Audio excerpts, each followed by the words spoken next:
Hey everyone, it is Tanya. Welcome back to the channel, or welcome if you are new here. Today I'm back with another speed build and another installment of the Squish, which is what we affectionately call tiny homes here on the channel. And today what I'm doing is I am creating a lot of 7 tiny houses for 7 different occult sims. I've done this concept in the past, but I think previously only had 3 different occults on one lot. So this lot actually has a home for a mermaid, a fairy, a spellcaster, a vampire, a ghost, an alien, and a werewolf. So it's not absolutely every possible occult, but it's most of them. And I really hope you're going to enjoy this one. If you do and you'd like to download it for yourself, it is available right now on the Sims 4 gallery. You can find it under my EA ID, which is Gryphi, Gryphi. You could also find it under the hashtag Gryphi, and that information will be in the description down below as well. And I did want to mention that the gallery picture looks awful because it's backwards, as the front of the lot is the side that is not facing the water. And I did place this on the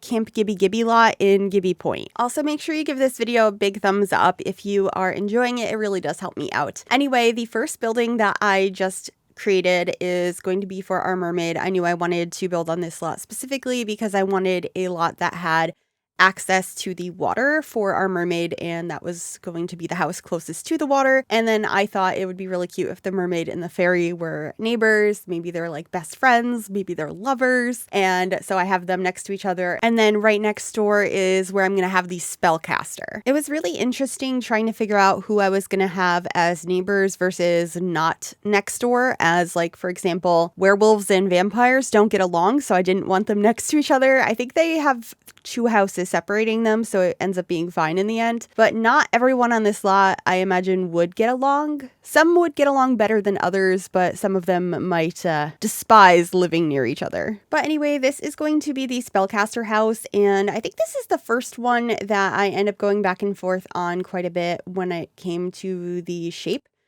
And they're not all going to be the final shape once I get through all 7 of them. I'm going to go back and tweak them. This one is one of the ones that gets tweaked a bit, and so is the alien one, because I was stumped on the alien at first, so I made a very joking structure that looks just like a UFO with a little alien in it, and put that down just as a placeholder so I wouldn't forget to put an alien house, and then I came back and did that one later.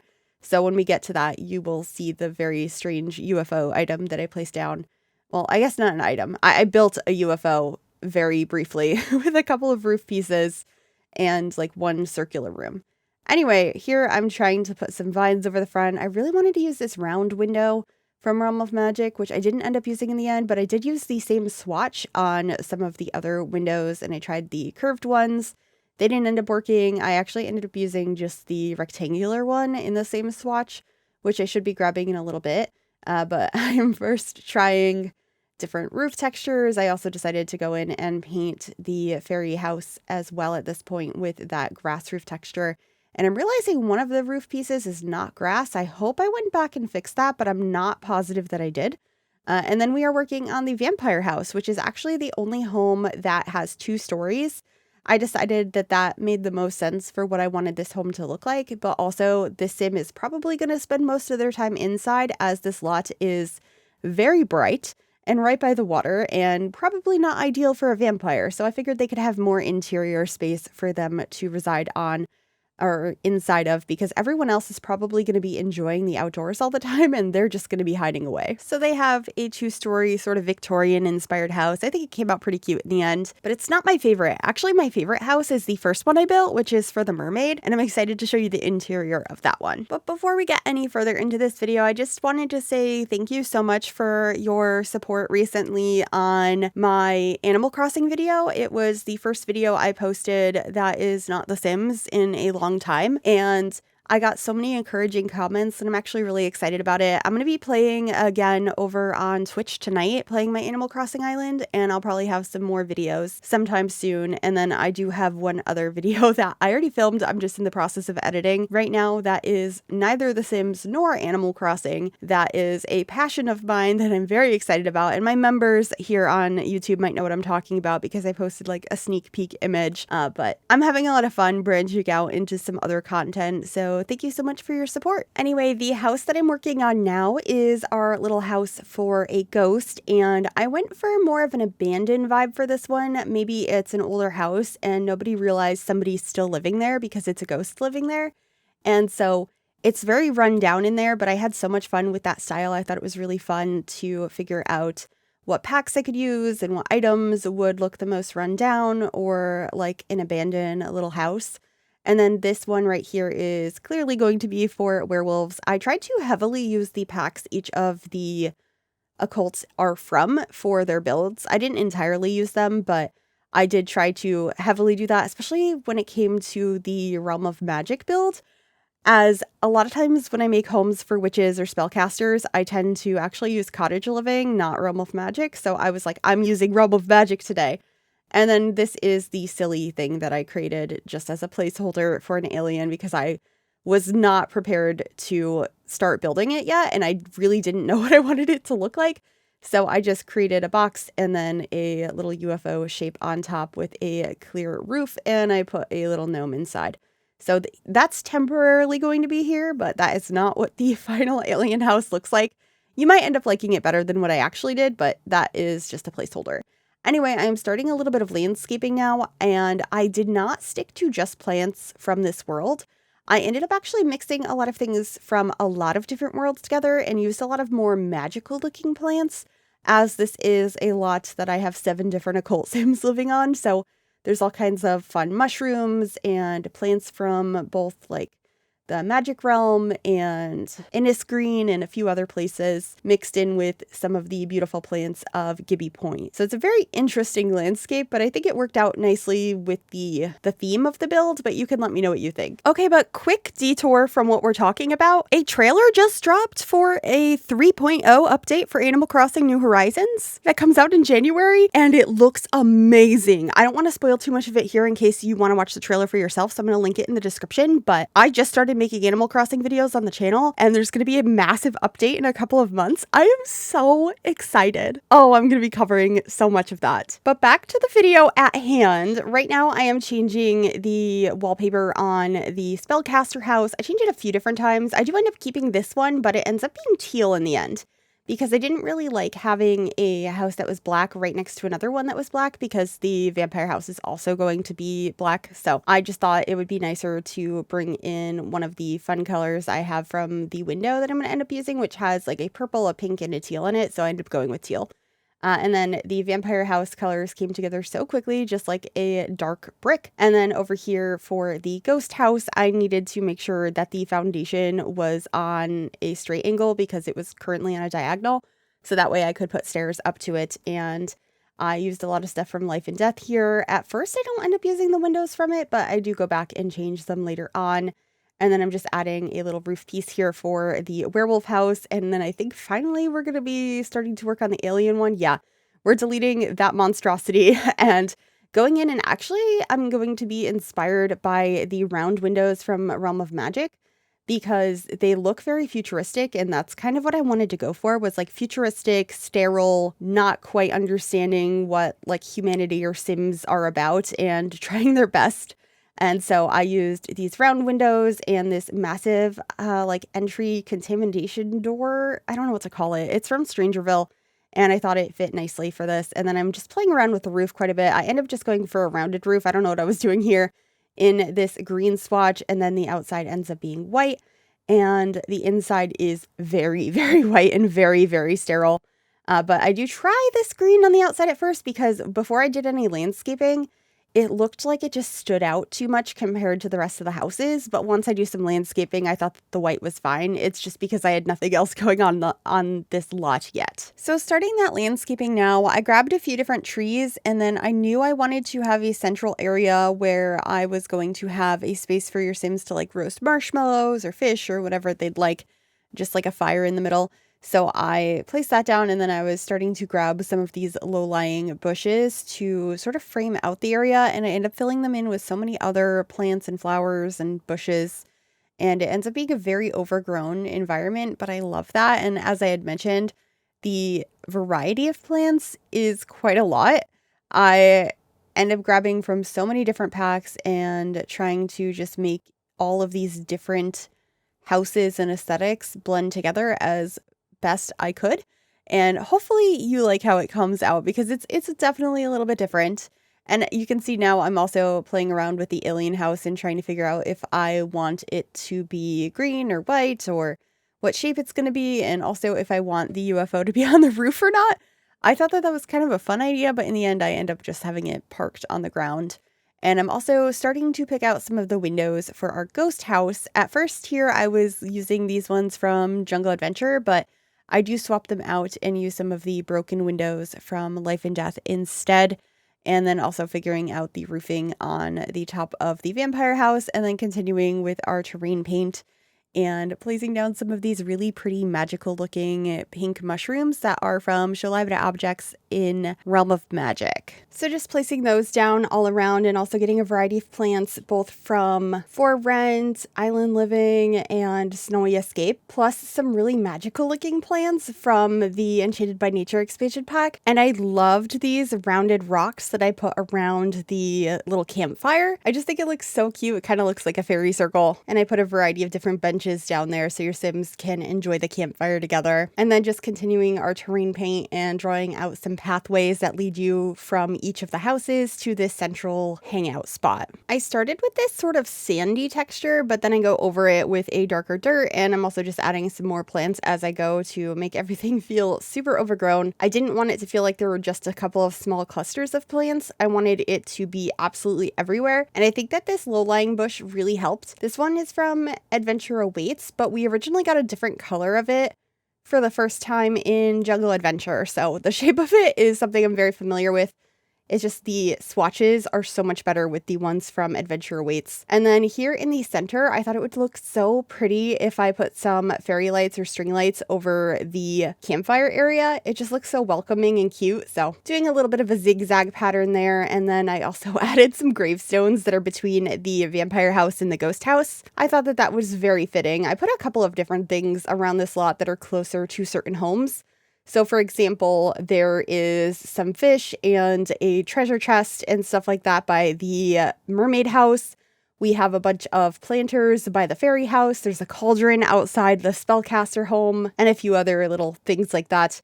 And then there is a kayak and a boat in the water here. I'm not sure who those are for, but I just thought they would be fun activities since this is a lot that is over the water. I also placed down some rocks around the werewolf house, and there's going to be some near the mermaid one as well to kind of make it connect to the water a little bit better. So over by the werewolf one, I have some larger rocks that have some grass growing on them, and then there's going to be some darker rocks over by the mermaid.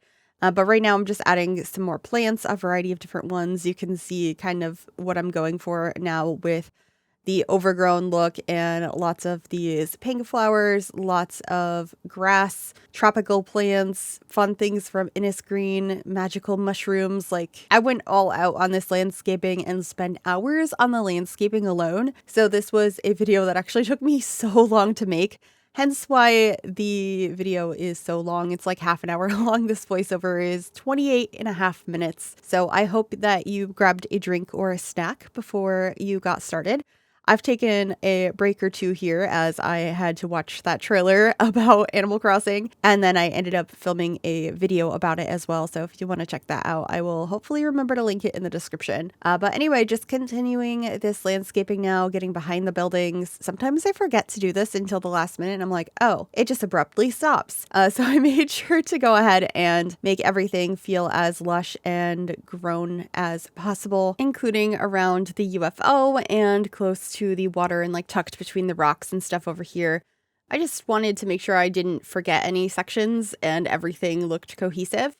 And then I went through and was like, oh, it would be nice to add some awnings on some of the buildings. So I'm just getting some additional windows and awnings over here for the werewolf's house, and then playing around with some ivy as well. You'll see that the outside of the Spellcaster house still has a couple of changes to come, I'm pretty sure, or maybe we're at that last moment change. But over here, I thought about having these like stepstones sort of by the mermaid house, but I didn't end up keeping them in the end. I thought it was a little bit weird, but I liked the idea of it.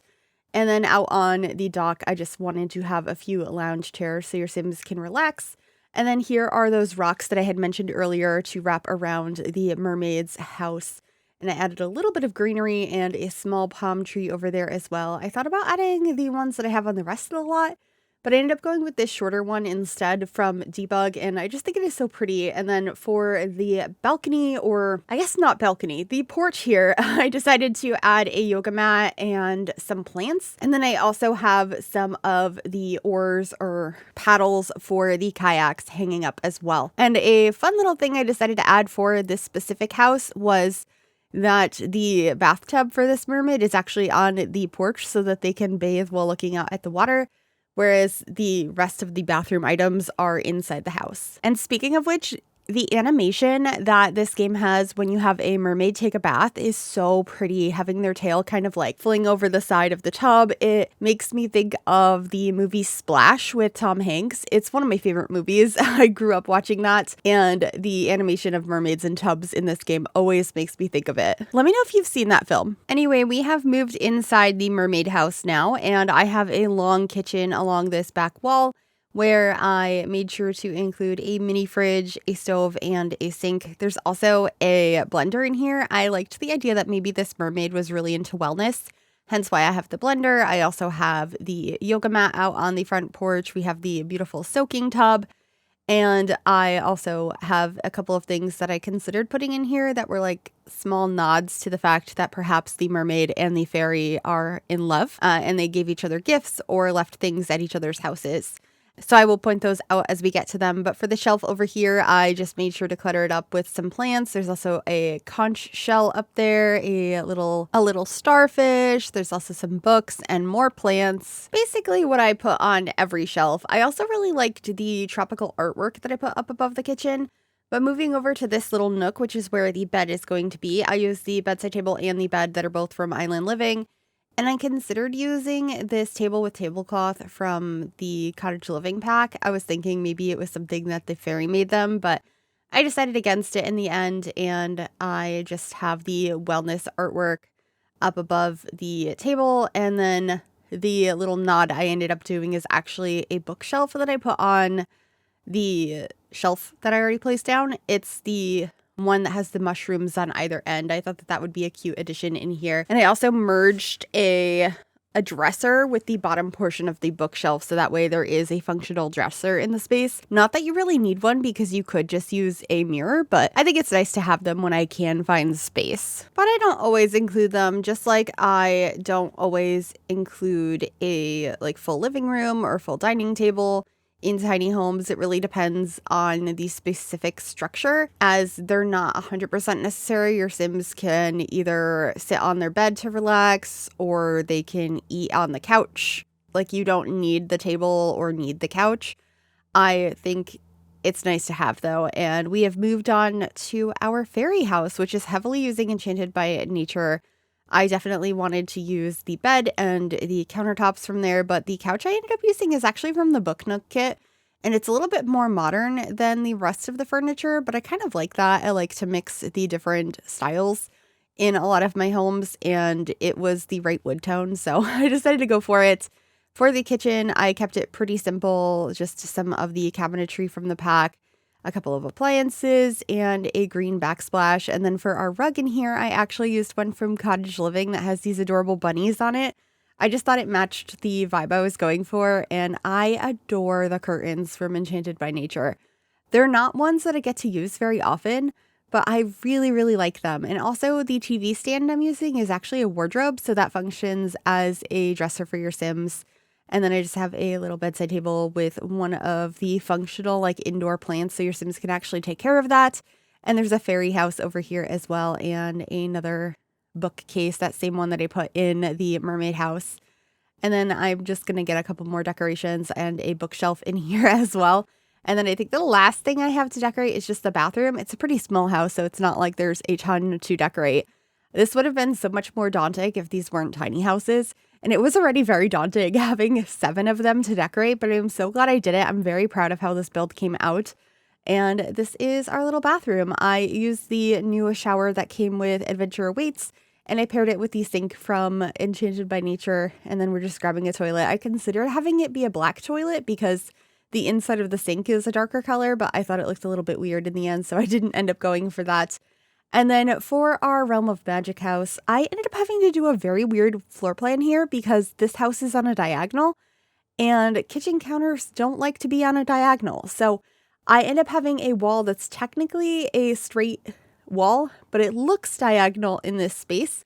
And that is where I put the kitchen, which worked out really well. That little triangle room ends up being the bathroom, and I didn't feel like this house was very squished for a squish. I felt like we had plenty of space, and that's probably because of the diagonal. The sizes of the tiles are actually a little bit bigger when you build on a diagonal. But yeah, the kitchen is starting to come together. I think it looks really cute on this diagonal, and then I have the living space when you first walk in the door. I end up using the love seat from Realm of Magic in here, which is one I don't use very often, but then for the table and chairs, I believe the table is from Paranormal and the chairs are from the Cozy Kitsch Kit. And then I did get rid of one of the windows because I decided it would be really cozy to have a fireplace in here, but I love the windows, so I'm a little bit sad, but there are so many of them in this build still, so I thought it was fine. And then just picking out a rug and doing the same in the bedroom. I ended up using a different swatch of the bed than the one that technically matches the windows because I thought this one was so much prettier. And I don't know if I've ever used it. I love the flowers on the stained glass. And then we're trying to figure out this really weird shaped bathroom. I do end up like cutting off one of the corners of it to make it slightly less weird shaped. And this should be perfectly functional, especially because I have one of the standing showers that your Sims can just walk over.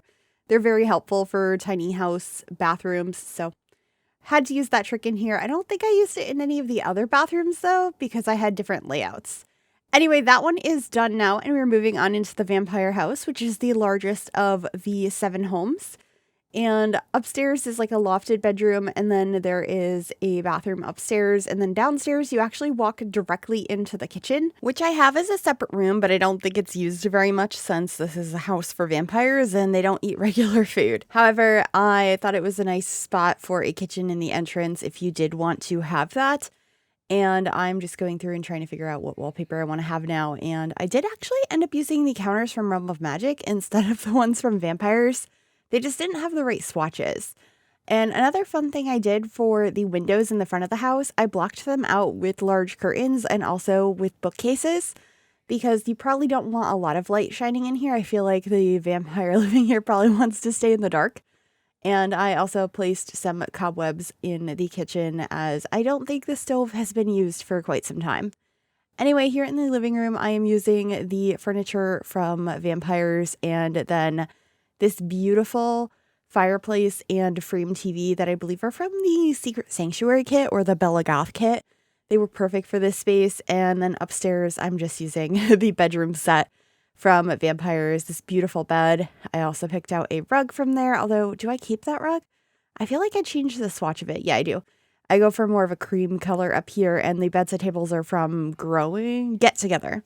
And then, of course, I needed to have a coffin. So if your Sims prefer to sleep in a coffin, or maybe they have to with the different like flaws and perks that are associated with being a vampire, maybe that is necessary for them. But anyway, the upstairs bathroom just has all of your basics. It has a shower tub combo, sink, toilet, all of the stuff specifically from Vampires. And that is it for that house. And we are moving on into the ghost one, which is also on a diagonal. So I did this weird diagonal thing that I did in the Spellcaster house. So that way I could have the kitchen on a straight wall. And I kept with the like really beat up wood on the inside of this. And then I used these older appliances that have not been fixed up yet from the Restoration Workshop kit.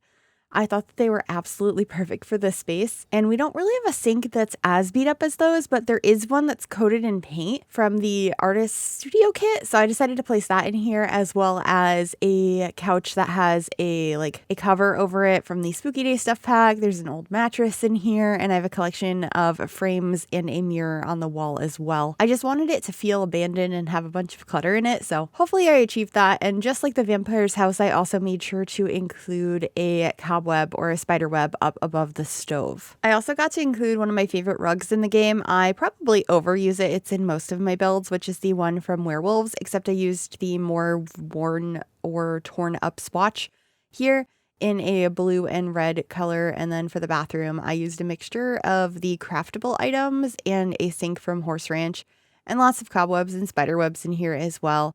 And the curtains from Werewolves were perfect, that are just like a sheet that's been tacked up on the wall. I also have a painting that's been scratched, and that is it for that home. And we are moving on into the alien house, which is a very, very different vibe.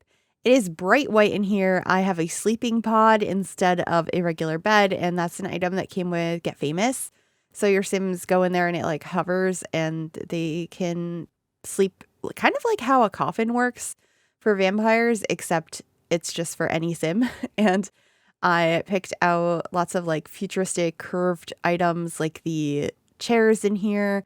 I have a very simple white sofa. For the fridge, I actually used the one from Get to Work that has like medicines and fruits and stuff in it.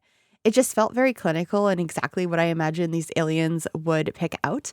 And I also used a microscope print up on the wall. It just felt kind of alien, so I liked that.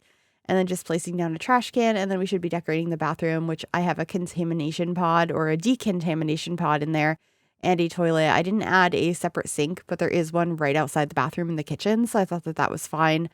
And the toilet paper is weirdly placed above the toilet, and I just thought that that seemed like a funny thing to have slightly off, that this Sim didn't realize is not the correct placement for such an item. Anyway, we are now into the werewolf house, and I heavily used the werewolves pack in here. With the exception of the bed, I used one of the new beds from Adventure Awaits. I felt like it kind of fit the color scheme and the vibe I was going for, but the layout in this one ends up being really weird. And what I mean by that is you walk in and the bedroom is pretty much right by the front door. And I know that's not what it looks like now. It's because I had to rearrange because I, for some reason, didn't realize I wanted a kitchen in here for a little while and was like prioritizing a couch. And I realized, a kitchen is a little bit more important than a couch, but I really wanted to keep the couch. So we're going through and trying to figure out the best layout. And I ended up using this little bookcase as a divider between the kitchen and the living room. And I thought that that worked so nicely. I was also able to fit a punching bag in here. And for the kitchen appliances, I ended up using ones from the cottage living pack. And the only open counter in here for you to prep food on is the corner counter. But that does function, so no worries on that at all. But yeah, just finishing up with some posters and artwork, all from the Werewolves pack. And I'm trying to think if I add another rug in here. I don't think I do, but I did add a fire alarm, temperature controls, and a burglar alarm. For some reason, I didn't add that in any of the other houses, so I guess maybe this werewolf has an issue with other werewolves coming in and rampaging and breaking and stealing their things, so they're being extra cautious about it. Or maybe it's the vampire because they have a feud. Anyway, in the bathroom here, I added a squatting toilet because the werewolves can actually just squat outside to pee. So I thought that that made the most sense for inside their house. And that is pretty much it for this house and for this entire build. So I really hope you enjoyed this one. If you did, make sure you give this video a big thumbs up. You can also subscribe to the channel if you'd like to see more, and click that bell to be notified when I upload. And a massive thank you to my YouTube members for your continued support. If you'd like to become a member yourself to get early access videos, sneak peeks, and thank yous at the end of all of my videos, make sure you check out that join button below the video or the link in the description. Please enjoy the screenshots, and I will see you all in the next one. Bye everyone.